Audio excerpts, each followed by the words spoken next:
Hi, I'm Buzz, and I just wanted to put some help out there to people who have KitchenAid refrigerators, as I do, and have been very frustrated with the breaking of the rail that holds the crisper drawers. I have the model KBFS22EWMS4.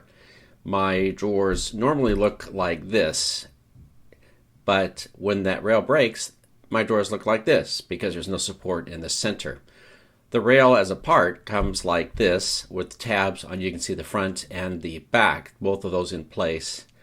The front tab, however, is the one that has a problem because as the door opens, all that stress is on that front tab and they break. The back tab looks like this and the front looks like this here. All that stress is put on that little half-inch tab. So I have a collection of these broken rails, and I've gone through 4 or 5 of them. They cost about $28 US, although recently they've gone up to about $40. So I spent well over $100 US replacing this cheap plastic center rail. I have had conversations with KitchenAid as well as repair people and authorized stores where I bought the refrigerator, and all of them shrug their shoulder and they say, hey, there's nothing we could do. That's unacceptable to me, so I decided to try to figure out some other option. The left rail you see in the picture here is a broken rail. The right rail is a brand new one from the parts department with the tab still in place. What I decided to do with the center rail is to take my bandsaw and cut off the top plate. So I cut off about 7.5 inches back, and you can see that top plate is missing. The top plate is 3 3/4 millimeters, so I needed something metal that I could replace that top plate with that was roughly the same. I had some 1.5-inch angle iron sitting around, and I thought that would do the trick as it was about the right width and about the right thickness.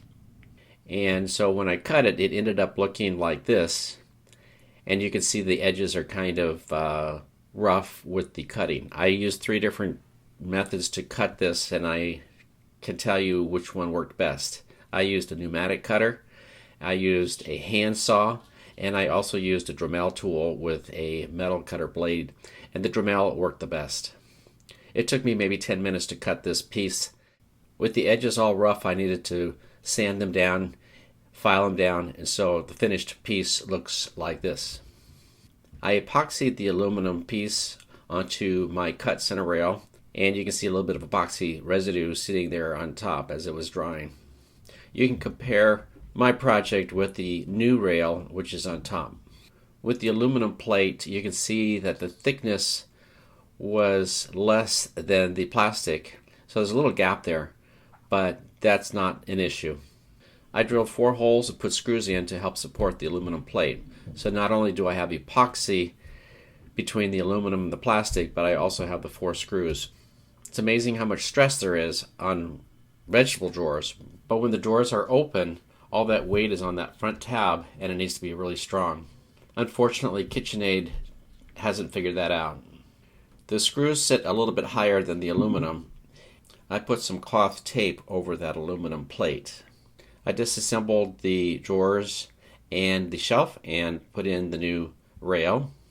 You can see from the underside, and putting it all back together, this is how it looks and how it's supposed to look. Hopefully it stays this way for a long time.